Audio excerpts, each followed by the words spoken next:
going on, guys? Welcome to one of the first Clutch Killers YouTube videos. So I asked about a year ago on my Instagram if you guys would be interested in a YouTube channel because I had some ideas of things I wanted to do that weren't exactly short enough for Instagram videos, and overwhelmingly you guys responded that yes, you'd be interested. So here we are a year later and I'm finally getting around to doing it. I thought, what would be a better way to kick off a YouTube channel besides the cliche 5 things I love and hate about my car. So I know this video concept is a dead horse, just continuously getting beaten because everyone does these, but I figured I'll throw in my 2 cents. Maybe you guys will learn something and enjoy it. So here we go. So a lot of these are kind of a two-sided coin. So there's some things that I love, but I also kind of don't like at the same time. And there's also things that I hate, but kind of enjoy certain aspects of them too.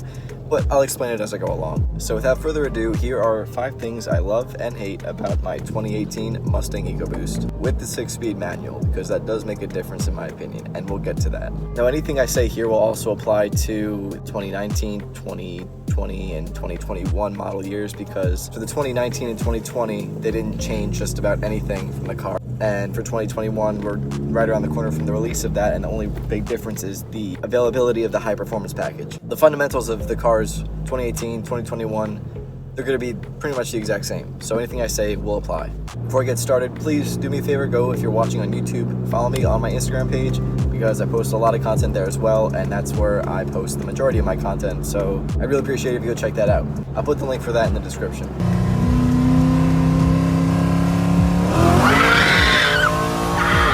We're approaching a tunnel, so there's only one acceptable move to do.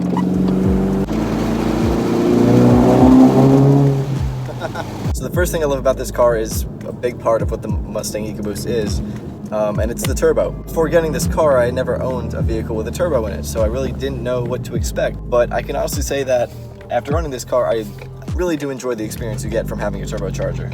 If you're into cars with, big engines only, and you're like a V8 only type of guy, you're probably not going to be a huge fan of a turbocharged 4-cylinder in a car like this, because of the fact that the power is not instant. It does not rev out like a V8 does, where the higher you rev, the more torque, the more power you make.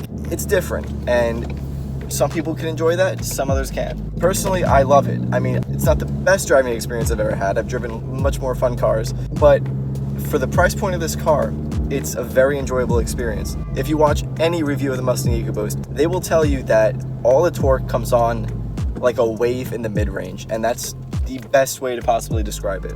You just get that flush of torque, like it just hits you like a wave, because it comes on a little gradually because you gotta wait for that turbo to spool up. And when it does hit you, it's a lot, because it's 350 pound-feet of torque from the factory, and I'm pushing about 367 right now, so it's a lot of torque for a motor this small. The way the power hits in this car almost feels less controllable, which makes it more fun. That's just a kind of rule of cars. If it's less controllable, it kind of makes it more fun. This is one of those two-sided coin things I was talking about before. It would be more fun if you had a lot more power in the higher end of the rev range. I usually end up short shifting at around like 5,500 RPM, 6,000 RPM, because you're just not making any power above 6,000 RPM, so there's no point in revving it that high. But it is a twin scroll turbo, so there's not much lag compared to turbochargers like in the Subaru STI. It's made more for the low end range, so it's better for daily driving, it's better for that low end torque, but it's not so great for that feeling when you just rev out the car and bang gears, because you don't have all that torque at the high end. I will not regret ever having a turbocharged car. It is so much fun. Second thing I love about this car has to be the engine sound. Now, obviously, not a great sound in the grand scheme of things because it is a 4-cylinder, but when you compare it to its main competitors like other 4-cylinder turbos and stuff like that, I think that this car's exhaust note is one of the best in the 4-cylinder turbo range. Anything with more cylinders really would just sound better, so don't get me wrong, I'm not saying it sounds better than that, but when you compare it to things that's supposed to be compared to, I think it has a pretty good dog in this fight. It's very raw and gurgly the way that the exhaust comes out, especially with the catback that I have, and I have an MBRP race catback. Makes it sound beautiful. It makes it really sound good for what it is, obviously. Like I said, it's not going to be the best. It is a 4-cylinder, but it makes it a lot better when you pair it with a great catback.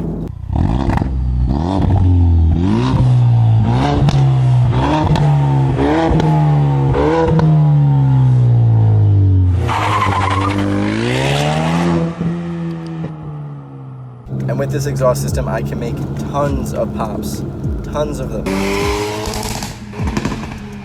you like the turbo sounds and stuff like that, pair this car with a good exhaust system and you will get all those sounds that you love. So the third thing that I love about this car has to be the track apps, the gauges, and the drive modes. So with my 101A option package, I get selectable drive modes, so I can choose between normal, Sport Plus, track, drag strip, and snow and wet. So essentially what the different drive modes do is they modify things in the car like throttle response, traction control, and steering weight. So yeah, those are the drive modes. They're really fun because you can really customize how this car feels, and that's awesome to do because, you know, sometimes you want it to sharpen up a little bit and other times you're like, okay, I have 50 miles till empty, why don't I just throw it in normal mode and drive normally? But I don't ever do that. Also the gauges. So I love that you can have your boost, cylinder head temp, intake air temperature, engine oil pressure, your air fuel ratio. You can see all that stuff all on one screen in the center of the speedometer and the tachometer. And you can see each one as an individual gauge if you want. So it's super awesome if, you know, like I said, if you like turbo cars, you can have a boost gauge right in front of your face. That's awesome to have. And all these things together really are what make a Mustang feel like a race car. All this technology just gives you so much of a, you know, racy performance feeling that you really want out of a car like a Mustang. So the fourth thing I love about this car has to be the styling. I don't think anybody can disagree that the S550 Mustang is one of the nicest looking Mustangs of all time. In fact, one of the nicest looking cars of the current era. The front of the Mustang is really bold and sleek, but I don't think anything compares to the rear end of this car. The tri-bar taillights are what make a Mustang a Mustang. I mean, they go back 50 something years now, you know, so you see those three taillights and those sequential turn signals and you know you're looking at a Mustang. So it's really definitive of a Mustang and I love it. Also the fastback body style, the just curves around the rear end, it's such a great style for this car. The hood vents look great. They're not over the top, but they're noticeable and they're functional. They're not fake hood vents, they're functional. So yeah, styling of this car, unmatched, I think. There's very few cars in the same price range that look as good as this car. Of course, that's my personal opinion. I don't know what everyone else thinks, but I know a lot of people do think that the S550 is a beautiful body style. All right, so the fifth thing that I love about this car is the massive aftermarket support that exists for the S550 Mustang. There are literally tons of aftermarket options for this car. Literally any kind of mod you can think of, cosmetic, performance, anything. There's a chance it's made for the S550. If you're a stance guy, you can do that with this car. If you're just all about straight line performance, you can add tons of power to this car. If you're about handling and track performance, you can get crazy suspension mods for this car. If you're one of those people that only cares about doing cosmetic mods and things that enhance the appearance of the car, which is okay, you can do that with this car. And the best thing about the huge aftermarket for this car is that there's a ton of budget options as well. If you're not rich and don't have a ton of money to spend on your car, you can opt for budget options that don't cost so much. And the thing is, unless somebody's very into cars and modding themselves, they're probably not going to notice the difference between $50 quarter panel louvers and $250 quarter panel louvers. Now, I wouldn't say to cheap out on all the mods you get for your car, no matter what they be, but if that's the only option you have, you can do that with this car. So with the huge aftermarket that exists for this car, you can really make this car your own and customize it, and that's an awesome thing to have. So some honorable mentions. The Mustang Legacy I have to mention. Like I said, this car has been around for, what is it now? 55 years? Yeah, 55 years this car has been around for. Ford has made this car every year for 55 years without skipping a beat. That can't be said for a lot of vehicles. The Camaro didn't make it through every single year, and it might not make it through the mid-2020s, unfortunately. The Challenger wasn't around for a while. The Mustang just stands out. You know, everyone knows somebody with a Mustang. Everyone has a story about a Mustang. Hopefully it's not a story about, you know, wrapping around a tree, because that does happen, or hitting crowds, one or the other. Another thing I want to mention is burnouts, donuts, sliding in general. You can do all of that in this car.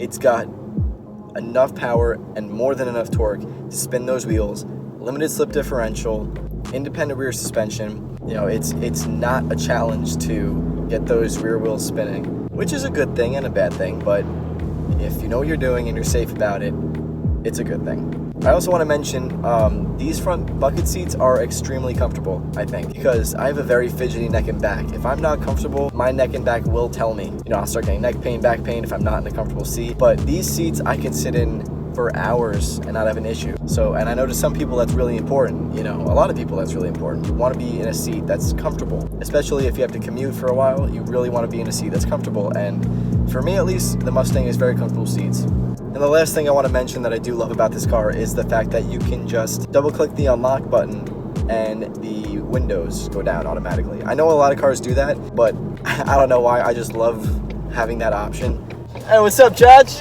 What's good, bro? That was one of my Mustang buddies. All right, so that's gonna wrap up 5 things that I love about this car. Now, keep in mind there's a ton more things that I love about this car. I just can't fit them all into this video, but there are so many things to love about the Mustang, and I'm sure plenty of other people have things to say about it as well. All around, I think it's pretty obvious that I do really love this car. I always will. If you guys like this, you'll also like my 5 things that I hate about my Mustang Ecoboost. If you're looking to get one of these cars, I suggest you go check it out because I do have some things that I'm not such a big fan of about this car, and you guys should be aware of that.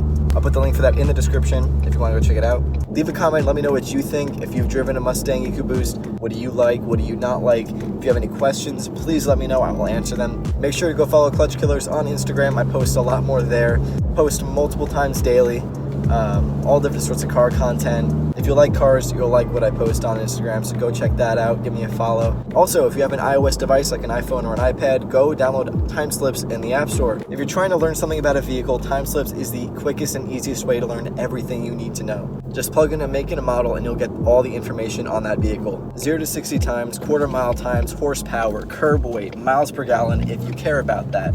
Anything at all that you'd like to know about a vehicle, Time Slips will have it. So you can find Time Slips at the link in the description, or you can look it up on the App Store and find it by looking for that icon right there. You can get your Clutch Killers merch from Teespring in the link in the description. Ton of cool stuff right there that you can see. We've got hoodies, tank tops, long sleeve shirts, short sleeve shirts, tons of great stuff.